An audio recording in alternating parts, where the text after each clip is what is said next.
Me parece ya estamos transmitiendo en vivo. Por favor, si pudieran confirmarme si ahora sí ya pueden ingresar al- a la transmisión para poder iniciar con el estudio.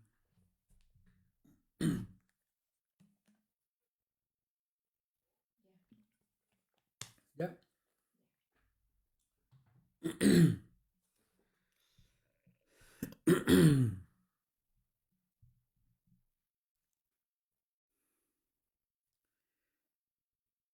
¿Ya comenzaron a ingresar los demás? Sí. Ok. Bien. Estuve haciendo en la semana unas pruebas en otro grupo que tenemos solamente de familia, aquí mi esposa y yo, eh, para hacer una prueba. Y en ese momento yo me di cuenta que eh, se me estaba bloqueando la transmisión, la prueba que yo estaba haciendo, porque era otro grupo.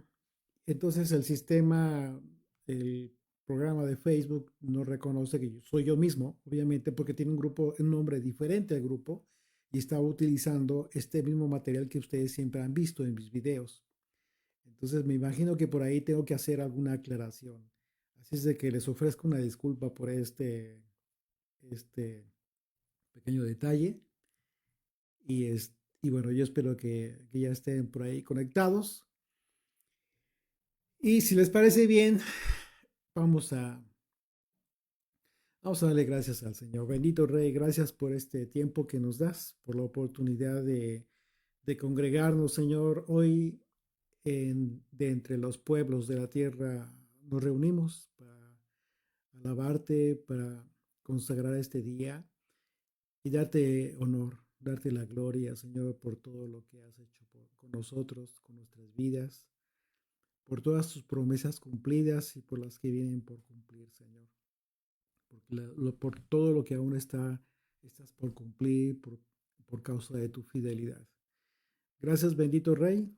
Te damos el honor y te rogamos que recibas, Señor, todo lo que hacemos el día de hoy, todos en el mundo, los que consagramos este día como una alabanza que llegue a ti como un olor grato, Señor. Gracias, Padre Santo, por lo que nos das. En tu nombre oramos. Amén.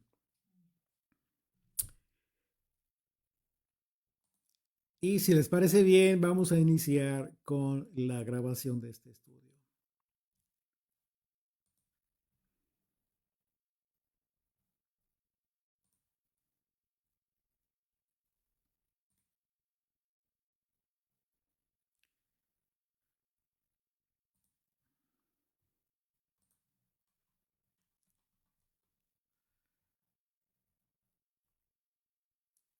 Hebreos capítulo 1, esta es la tercera parte, el Mesías superior a los ángeles. Recuerden que hemos estado analizando este primer capítulo y hemos ido desmenuzando las palabras, los versos del autor de la carta a los hebreos acerca de esta superioridad que él expresó del Mesías, de Yeshua. Y pues recordarán que en nuestros estudios anteriores, los dos anteriores, hemos analizado eh, y hemos aprendido las razones por las que el Mesías es superior a los ángeles. Y, y esto es muy necesario. No sería correcto que lo diéramos por hecho. Te voy a explicar por qué. Porque cuando tú lo analizas este aspecto, aunque lo sepas, quizás ya lo diste por hecho, es importante que aprendamos cómo es que las propias escrituras son evidencia. Y esto a nosotros nos sirve como estudiantes porque cuando tú compartes la palabra de Dios, lo que nosotros estamos aprendiendo como estudiantes, es necesario que nosotros mostremos evidencia a quienes le hablamos. Y la evidencia tiene que ser necesariamente la propia palabra de Dios. Y esto es el aspecto más importante de esta carta, que el autor justo se basa en la evidencia escritural para demostrar aquellos creyentes del primer siglo, los primeros seguidores de Jesucristo que fueron judíos, que y a fin de que recibieran este apercibimiento, esta advertencia y de no dejar la fe, de no abandonar la fe en el Mesías, en Jesucristo, en Yeshua, el Hijo de Dios. Y entonces, no le estaba hablando a personas que no conocían las escrituras. Y cuando digo escrituras, me estoy refiriendo a todo el Antiguo Testamento, el Tanaj, la ley, los profetas, los escritos. Lo que necesitaba el autor de la carta a los hebreos era razones de peso para que cumpliera su propósito en judíos religiosos que conocían la ley y que ante la evidencia de la propia escritura ellos se convencieran de que era un gravísimo error abandonar la fe en Jesucristo. Entonces, esto es muy importante y hemos por esa razón analizado este primer capítulo y en tres secciones. Y esta última sección de este primer capítulo concluimos con esta comparativa que hace el autor del Mesías respecto de los ángeles. Y estudiamos en el capítulo, en el estudio anterior, cómo es que, por qué razón hizo esta comparativa, por qué los ángeles. Y una de las razones graves que estaban ocurriendo en aquel entonces, como hoy en día, en algunos sectores, es que se veneran a los ángeles, se adoran a los ángeles, se les rinde honor.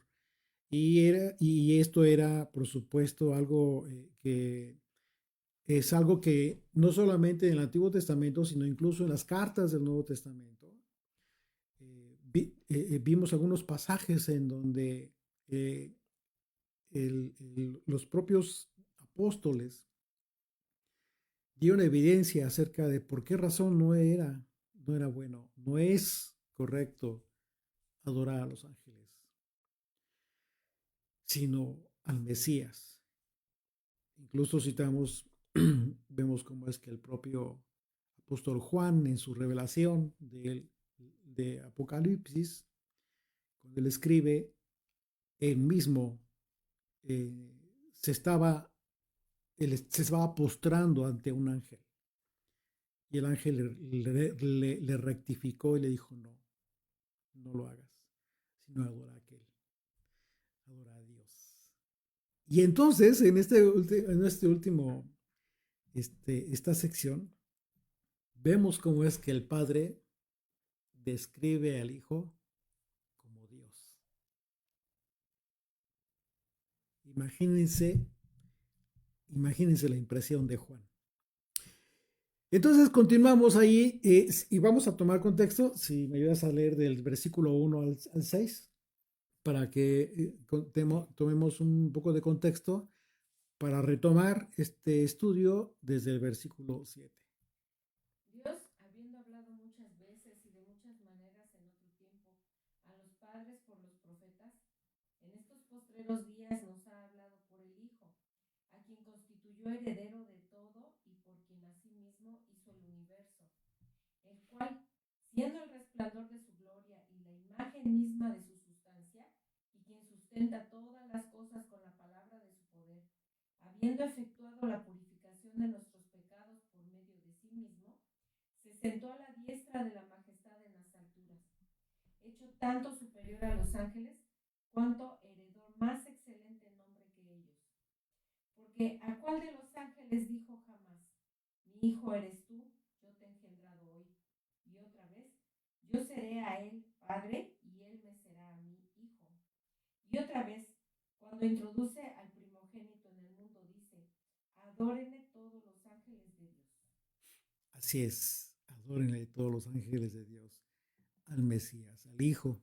Y dice el verso 7, ciertamente de los ángeles dice, el que hace a sus ángeles espíritus y a sus ministros llama de fuego. Dios hizo a los ángeles para ser seres espirituales y llamas de fuego. ¿Esto qué significa? Esto significa que los ángeles son manifestaciones de la gloria de Dios. Y esto es muy interesante porque es muy probable que nadie de nosotros quizás hayamos visto a un ángel.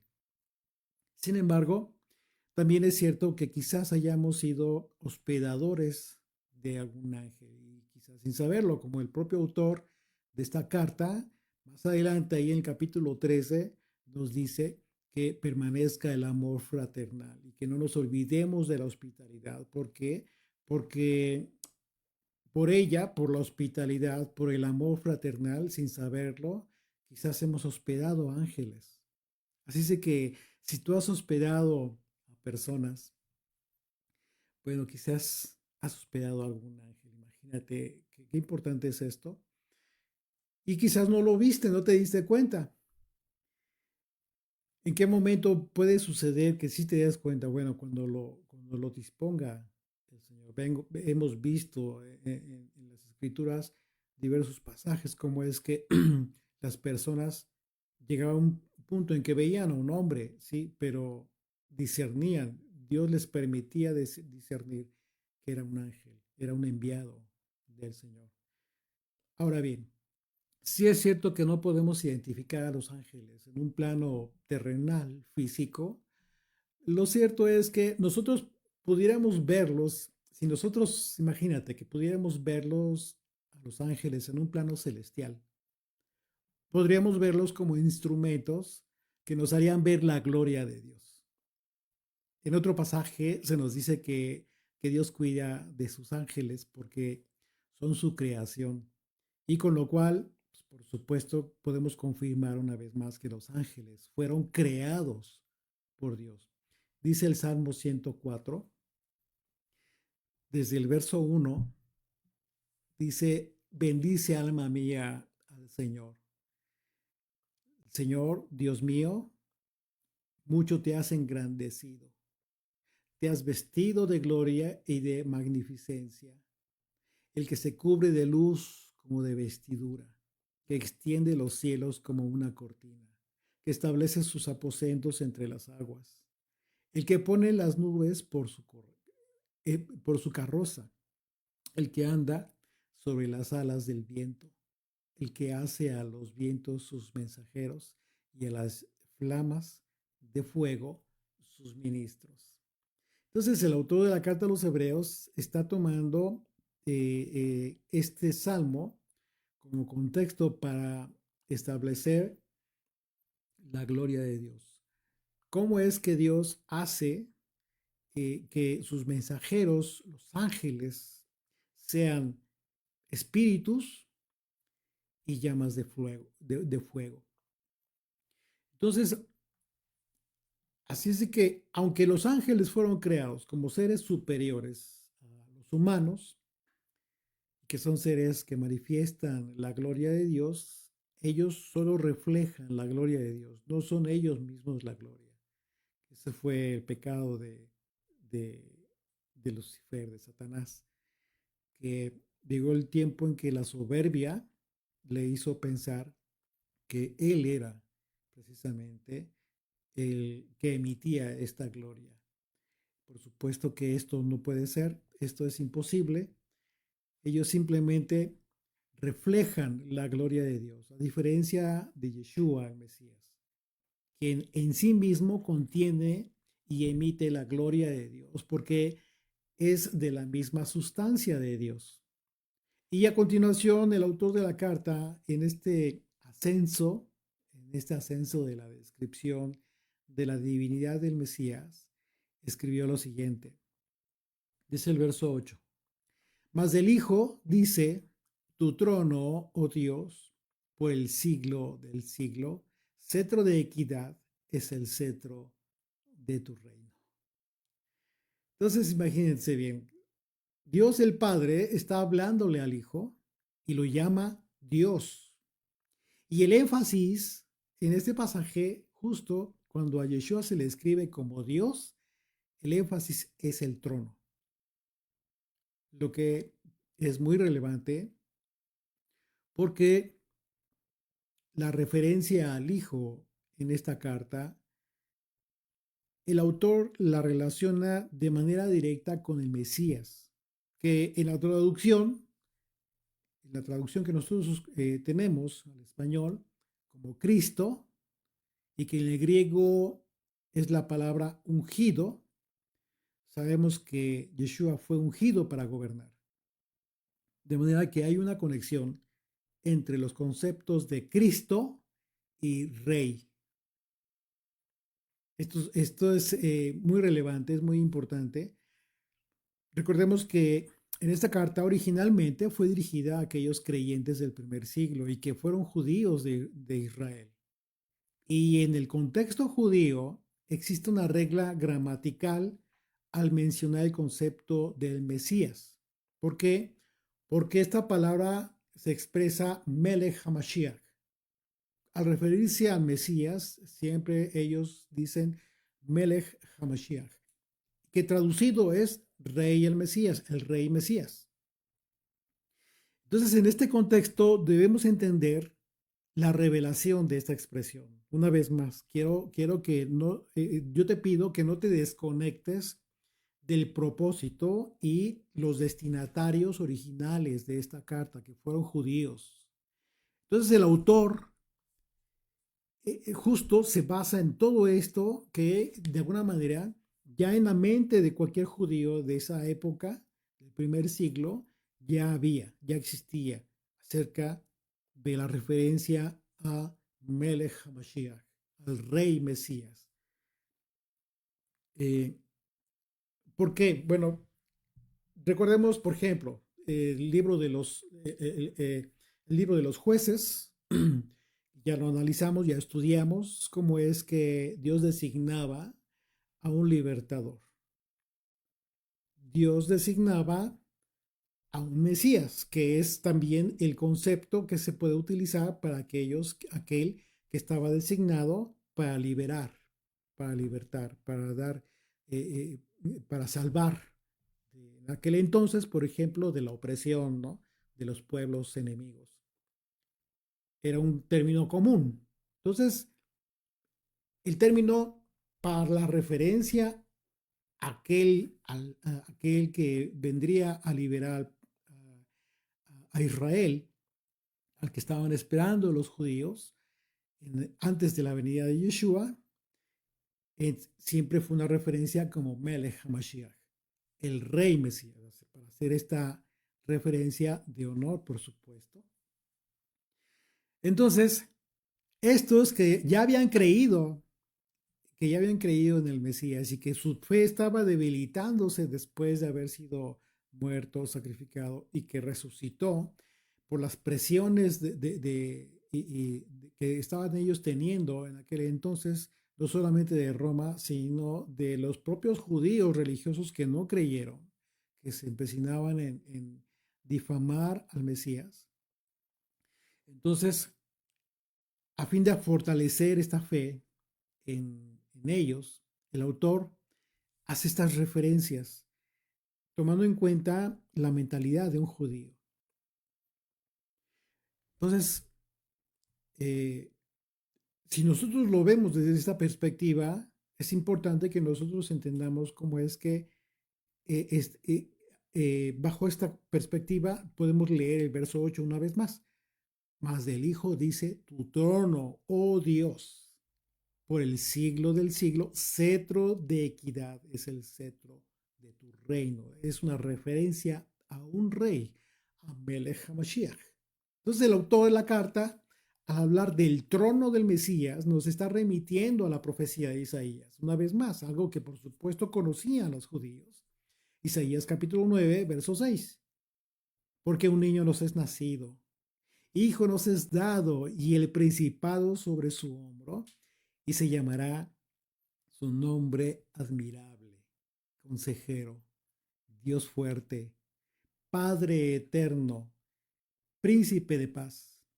Lo dilatado de su imperio y la paz no tendrán límite sobre el trono de David y sobre su reino, disponiéndolo y confirmándolo en juicio y en justicia desde ahora y para siempre. El celo del Señor de los ejércitos hará esto. Esto representa justamente lo que aquellos judíos ya habían recibido. Estamos hablando de aquellos que habían creído en el Mesías Yeshua. Les está recordando justo esto. Aquello que fue profetizado desde muchos siglos atrás y que fue cumplido y que lo vieron, lo vivieron. Y que muchos de estos ya habían escuchado, incluso a los apóstoles, las palabras de él, del Mesías. Entonces, en el contexto de la profecía de Isaías, que es el contexto que usó el autor de la carta a los hebreos, nos habla del cetro de equidad, que es el cetro del reino del Mesías.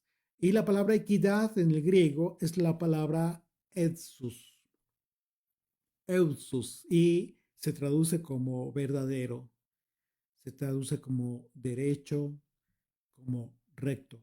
Es decir, que la naturaleza del reino del Mesías es de justicia y de rectitud. El cetro de equidad es el cetro de rectitud y de reino. Dice el verso 9, has amado la justicia y aborrecido la maldad. Aquí nos presenta un contraste, un contraste. Con referencia a los creyentes, solo se enfoca eh, normalmente los creyentes, qué es lo que en ocasiones hacen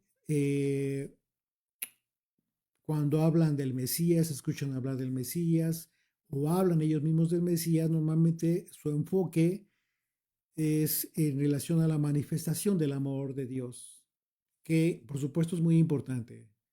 Sin embargo, las personas casi nunca se detienen a pensar, y mucho menos lo comparten, el hecho de que el Mesías aborrece el pecado. En ocasiones eso pasa de largo. Cuando tú hablas a una persona en el ánimo de querer compartir y de que acepten tu palabra, tratas de evitar, en su caso, el tema del pecado. Y una palabra que en la traducción vemos como maldad, tal cual aquí está en el verso 9, cuando dice que has aborrecido la maldad. Entonces la palabra maldad en el griego es la palabra anomía, ya lo sabes, ya lo conocemos, y se traduce como ilegalidad. Se traduce como violación de la ley.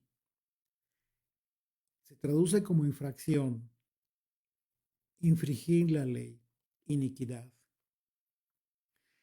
Y otra circunstancia que hace a la gente errar en la comprensión de esta palabra es el hecho de que piensan que la maldad solo se refiere a actos que tienen que ver con homicidios, con robos, cosas que hacen los delincuentes, nada más.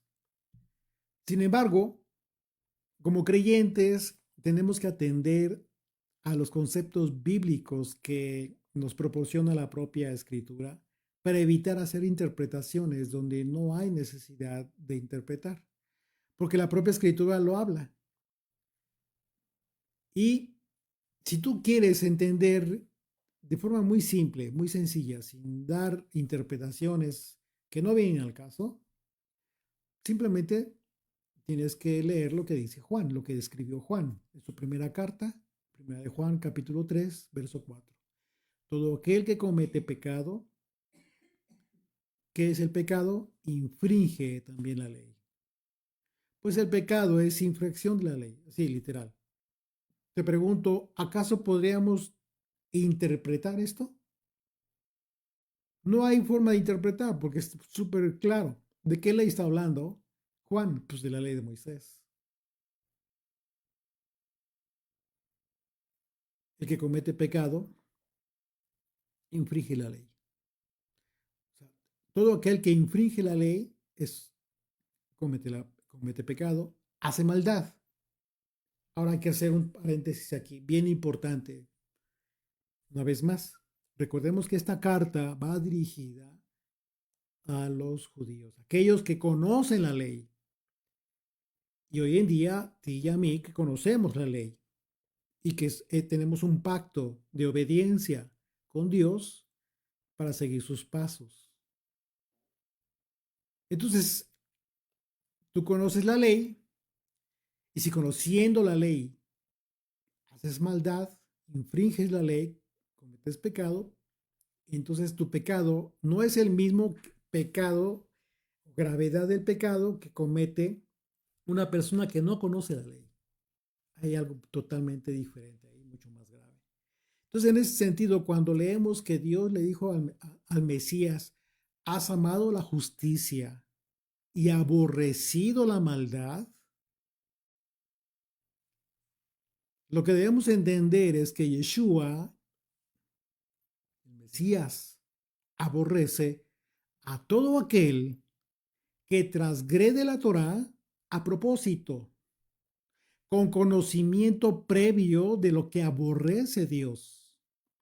Con lo que debemos entender que dicho aborrecimiento tiene que ver con la actitud de quienes conociendo la Torá, aún así la transgreden, sabiendo que están eligiendo hacer maldad. Una vez más, la carta va dirigida a creyentes, no a incrédulos. Esto tú no se lo puedes predicar a un incrédulo. Sería injusto, porque no conoce la ley. Esto va dirigido a ti y a mí. Esto es para que entre nosotros nos prediquemos esta carta. Como advertencia entre nosotros mismos por nuestro propio bien. Porque un incrédulo no conoce la ley de Moisés. En consecuencia, no tiene conciencia quizás todavía. Quizás sabe que no está bien, muy bien lo que hace, etcétera. Pero, por ejemplo, ¿no? La falta de perdón. Pero que no hay con una conciencia en esa persona todavía. Aún no tiene un pacto con Dios. Pero cuando lo conozca, será diferente, como en tu caso, como en mi caso. Y si tú que me escuchas aún no has hecho un pacto con Dios y no conoces la Torah, yo te animo para que lo hagas. Y te vas a dar cuenta, mira, es muy fácil rechazar sin conocer las cosas, simplemente porque alguien más te lo dice. Lo que yo te invito es para que por ti mismo, por tu conciencia propia, tomes la decisión después de conocer. Conoce la Torah, conócela. Te vas a dar cuenta que es una guía de vida para llevarte bien con tu esposa, para llevarte bien con tus hijos, para llevarte bien con tus vecinos, para hacer buenos negocios, sanos negocios. Porque si yo lo dejo así como buenos negocios, puedes de repente pensar, no, pues no importa que se haga con tal de que haya mucho dinero. No, sanidad en los negocios. En fin, hay muchas cosas tan importantes que es justo la ley lo que nos ha permitido tener una mejor vida. A todos los que hemos tratado de entender que es justo una carta de amor, la carta de amor de Dios para toda la humanidad. Entonces, sabemos que no somos salvos por la ley. Eso es algo bien importante también que ya entendimos, ya aprendimos. No somos salvos por la ley. Sin embargo, la ley sí establece la definición de justicia, justo lo que el Mesías ha amado. Te va a amar el Mesías si eres justo. Has amado la justicia y aborrecido la maldad. Entonces, cuando cumplimos la ley, hacemos justicia. ¿Y quién no quiere ser amado por el Mesías? Verso 9. Continuamos ahí. El verso 9 dice, por lo cual te ungió Dios, el Dios tuyo, con óleo de alegría más que a tus compañeros. Este pasaje nos expresa una conexión muy importante entre la justicia de, de la que habla este versículo, el versículo anterior, con la alegría. Con lo cual confirmamos un principio muy importante de vida. Si nosotros vivimos en justicia, nosotros vamos a experimentar gozo. Si no vivimos en justicia, entonces no vamos a experimentar el gozo del que está hablando esta palabra. Una vez más, esta carta, estas palabras específicas van dirigidas al Mesías. Pero por supuesto que también en un momento dado aprendemos de lo que el Mesías vive. ¿Por qué? Porque justamente cuando tú tienes este gozo en tu vida, es porque es una consecuencia. Tú puedes estar seguro de que es una consecuencia de que estás viviendo en justicia. Porque sabes que estás haciendo lo correcto. Pero si vives haciendo maldad, que como ya lo analizamos, esta palabra nos habla de transgresión a la Torah. Si vivimos transgrediendo la Torah, estaremos experimentando tristeza. La consecuencia siempre va a ser tristeza, frustración, amargura.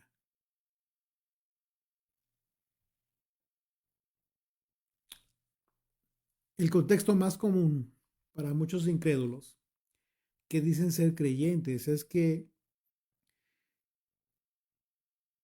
argumentan que no podemos cumplir la ley y que ya, ¿por qué? Porque ya no está vigente. Sin embargo, eso es una mentira. Y hay muchos pasajes, incluso en el Nuevo Testamento, el propio Mesías lo dijo. Él dijo, yo no he venido a abrogar la ley ni los profetas, sino he venido a cumplir. Él jamás abrogó la ley de Moisés. Cualquiera que enseñe eso está hablando en contra de las propias palabras del Mesías. Y sabemos que hay mandamientos que por supuesto no podemos cumplir porque simplemente es imposible cumplirlos porque ya no existe el templo. De modo que todos los mandamientos que tienen que ver con el sistema sacrificial, eso no podemos cumplirlos. Sin embargo, existen muchos otros mandamientos que por supuesto que sí podemos y debemos cumplir y que precisamente tienen que ver con la justicia, con el amor, la misericordia. Así es que la enseñanza es que si cumplimos la ley, seremos amados por el Mesías. Y eso justamente nos llenará de alegría, porque nuestra vida no se encuentra atada a cualquier vestigio de maldad o de transgresión. Podemos equivocarnos, podemos transgredir, sí, pero tenemos también la obligación, ya por conocimiento, ¿de qué? De enmendar nuestro error. Si tú hiciste mal con alguien, tienes la oportunidad de inmediato ir y ofrecer una disculpa y si es necesario resarcir el daño. ¿Por qué? Porque eso es lo que te hace diferente a las demás personas que no conocen a Dios. Eso es lo que nos hace diferente. No somos perfectos, seguimos teniendo errores porque estamos en esta carne, como dice Pablo, ¿no? Miserable de mí.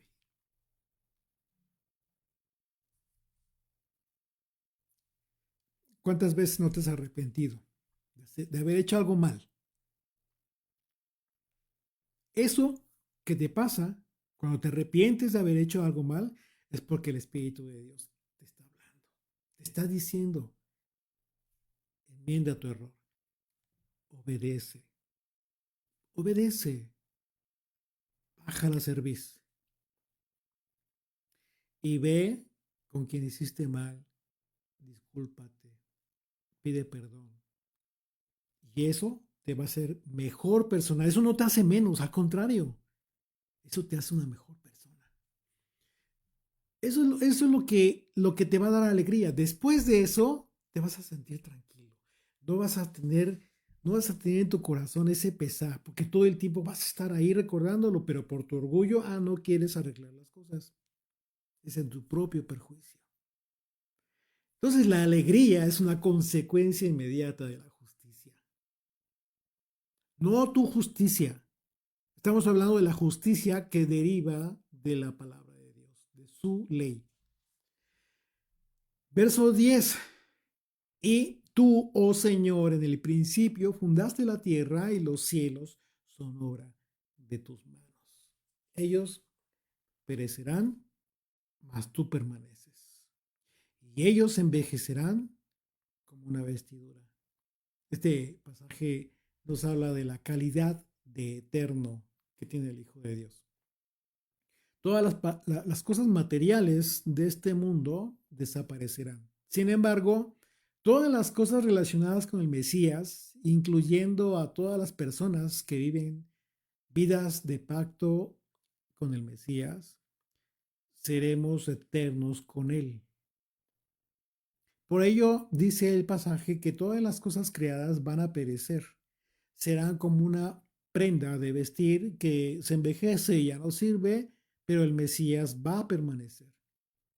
Este pasaje nos remite a la profecía de Isaías, capítulo 65, y también en su capítulo 66. Y es una profecía que citó Pedro en su segunda carta, en capítulo 3, y como una promesa, y que en su momento también fue expresada en la visión de el apóstol Juan acerca de los nuevos cielos. Apocalipsis 21, verso 1, dice: vi un cielo nuevo y una tierra nueva, porque el primer cielo y la primera tierra pasaron, y el mar ya no existía más. Y yo, Juan, vi la santa ciudad, la nueva Jerusalén, descender del cielo de Dios, dispuesta como una esposa ataviada para su marido. Entonces aquí el autor de la carta nos está remitiendo una vez más a la profecía de Isaías, a esto que dijo Pedro en el capítulo 3 de su segunda carta, y finalmente el apóstol Juan nos está hablando de esto, de la esperanza bendita. Dice el verso 12: y como un vestido los envolverás y serán mudados, pero tú eres el mismo y tus años no acabarán. Este lenguaje poético muy simbólico que usó el autor de la carta nos habla de ropas que por el uso se desgastan, y el hecho de envolverlos significa que hay que sustituir esas ropas. Esto significa que toda la creación será mudada, toda la creación va a cambiar. Un acontecimiento que nos habla también de nuestra transformación, porque es obvio que esta carne va a perecer y no puede heredar el reino. Y nosotros aspiramos al reino con el Mesías. Pero los años del Mesías jamás acabarán. Una vez más, esto nos habla de la eternidad de Yeshua, el Mesías. Verso 13. Pues ¿a cuál de los ángeles dijo Dios jamás? Siéntate a mi diestra hasta que ponga a tus enemigos por estrado de tus pies. Este pasaje nos habla de cómo va a gobernar el Mesías. Recordemos que en el versículo 3 leemos que el Mesías Yeshua, después de habernos limpiado de nuestros pecados, se sentó a la diestra del Padre en las alturas, y ese es el lugar de donde está haciendo el intercesión por nosotros. Y esta intercesión tiene que ver con el hecho de que seamos santificados en este mundo. Es decir, que seamos apartados. Pero este hecho de ser apartado no tiene que ver, nada que ver, en lo absoluto, con hacer declaraciones. Es decir, que con palabras, digamos, hablemos acerca de nuestra santidad, de que somos santos simplemente con tus palabras. Eso no tiene ningún sentido, no tiene sentido. porque no sirve de nada decirlo si no lo vivimos. Porque vivir nuestra vida, nuestra santidad, tiene que ver con apartarse para un propósito divino.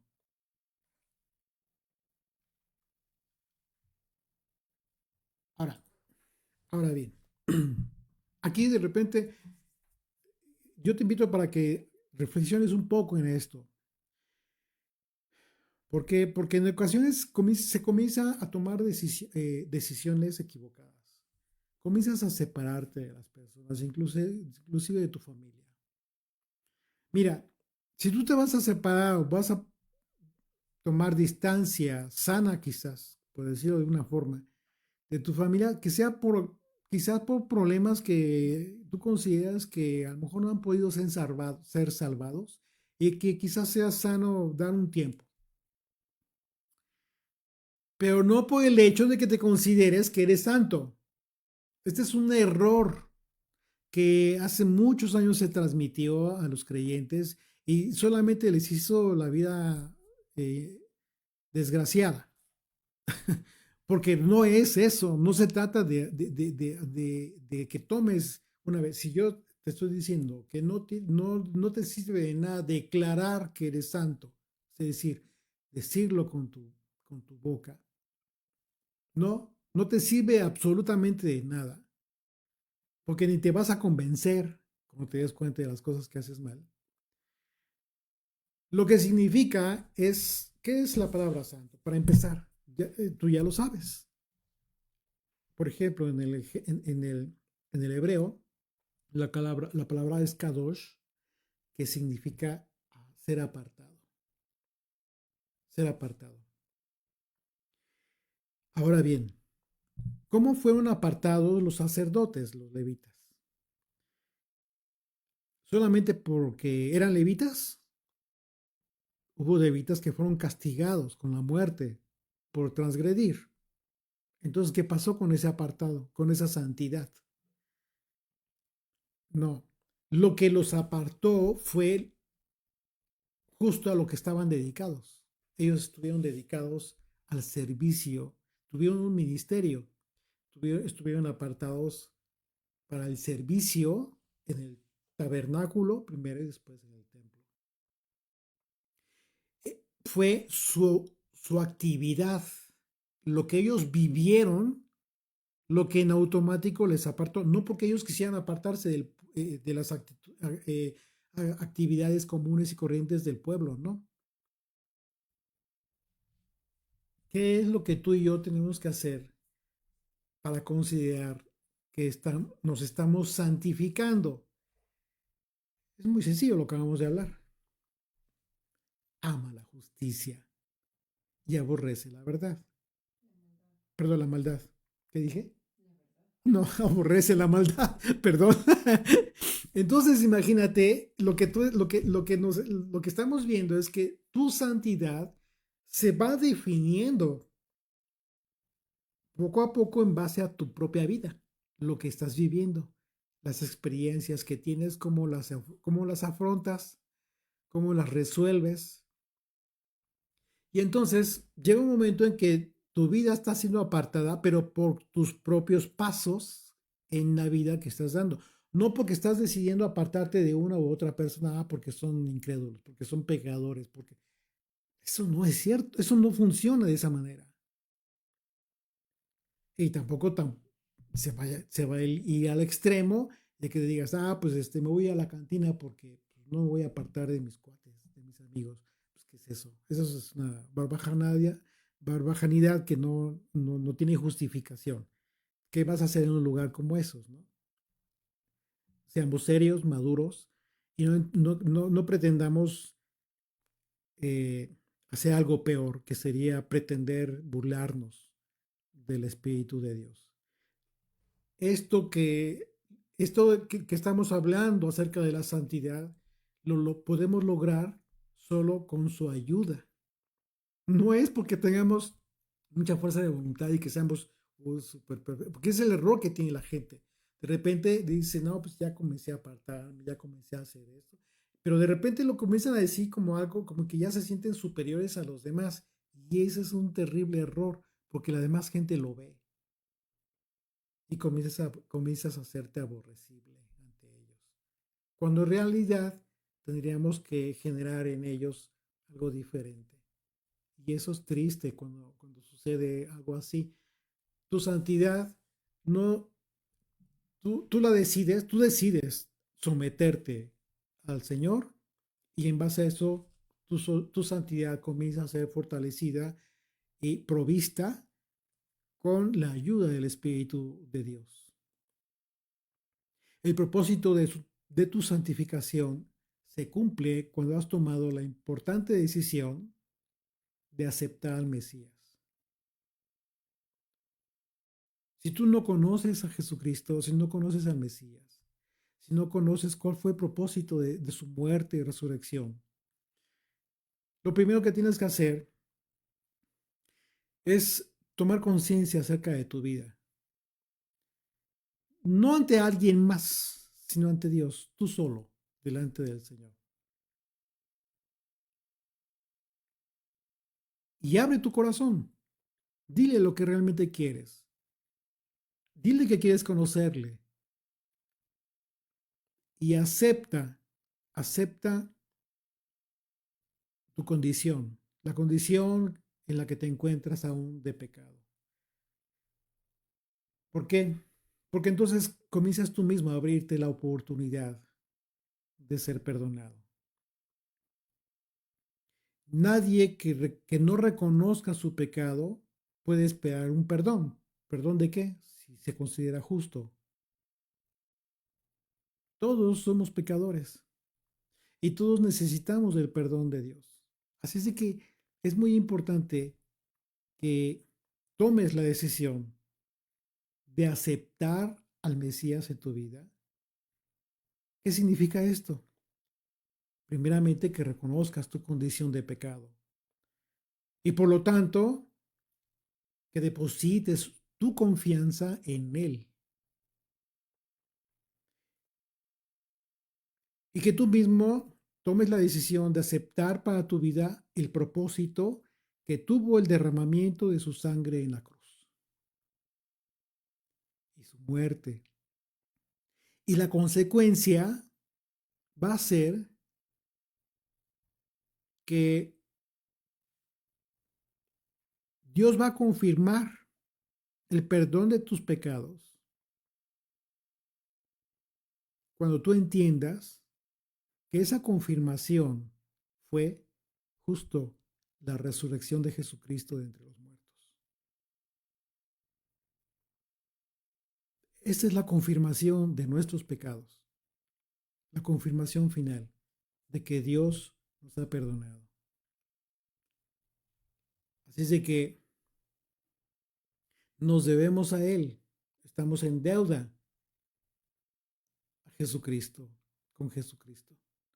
De manera que si tú confiesas esto y crees de todo tu corazón y confirmas que Dios resucitó a Yeshua de entre los muertos, significa que estás aceptando la salvación eterna como propósito más sublime de este sacrificio. De manera que cuando vives con esa convicción, entonces los actos de tu vida te van apartando poco a poco. Eso es lo que te santifica. Cuando vives con esa convicción de haber entendido el perdón de Dios, entonces los actos de tu vida te van apartando poco a poco de una vida de pecado, de transgresión. Entonces, de esa manera te estás santificando. Esto es lo que tiene que ver con el hecho de que el Mesías, Yeshua, se haya sentado a la diestra del Padre Celestial. Una condición de autoridad que le fue dada a aquel que te santifica. Y dice el verso 14, continuamos, dice, ¿no son todos espíritus ministradores enviados para servicio? Entonces el autor continúa hablando de los ángeles y los designa como espíritus ministradores para el ministerio, para el servicio. Así de que los ángeles han sido enviados al mundo con un propósito entonces. Y Tenemos el propósito de caminar en la justicia para cumplir la voluntad de Dios. Ese es nuestro propósito. Y la función de, de estos espíritus ministradores tiene que ver precisamente con ayudarnos a lograr nuestro propósito. Por eso dice una vez más, enviados para servicio, para ministerio, para que el ministerio de Jesucristo, de Yeshua, su servicio, continúe siendo cumplido en nuestras vidas, ¿sí? Apoyándonos estos espíritus ministradores. Todo esto, por supuesto, por obra del Espíritu de Dios. Así es de que tenemos el propósito de caminar en la justicia para cumplir la voluntad de Dios. Y la intercesión del Mesías de Yeshua es precisamente que nosotros podamos tener la santificación. Es decir, que estemos siendo apartados para sus propósitos. Verso 14 una vez más. ¿No son todos espíritus ministradores enviados para servicio a favor de los que serán herederos de la salvación? ¿Ya viste? A tu favor. Son enviados a tu favor para que te ayuden a lograr tu propósito. ¿Por qué? Por el Espíritu de Dios.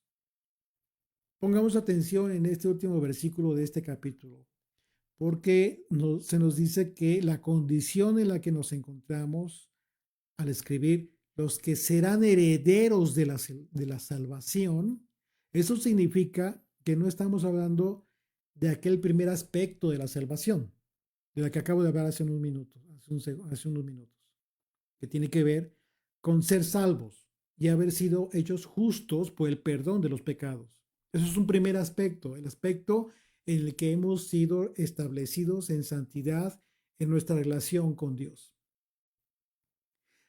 No estamos hablando aquí de este aspecto. Fíjate una vez más, vamos a leer verso 14. No son todos espíritus ministradores enviados para servicio a favor de los que serán herederos de la salvación. Este ya es otro aspecto. Cuando se refiere a los que están a punto de heredar la salvación, tiene que ver con la consecuencia de esa salvación que es la entrada al reino.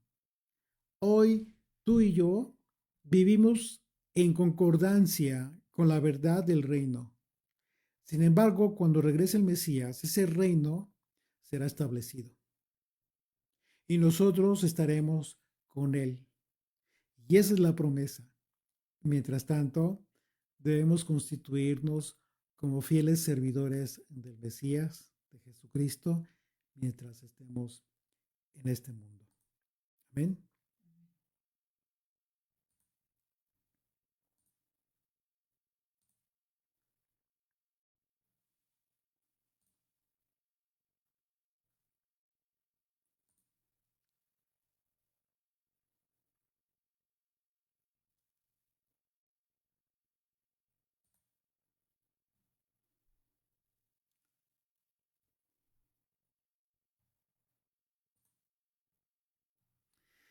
Ok.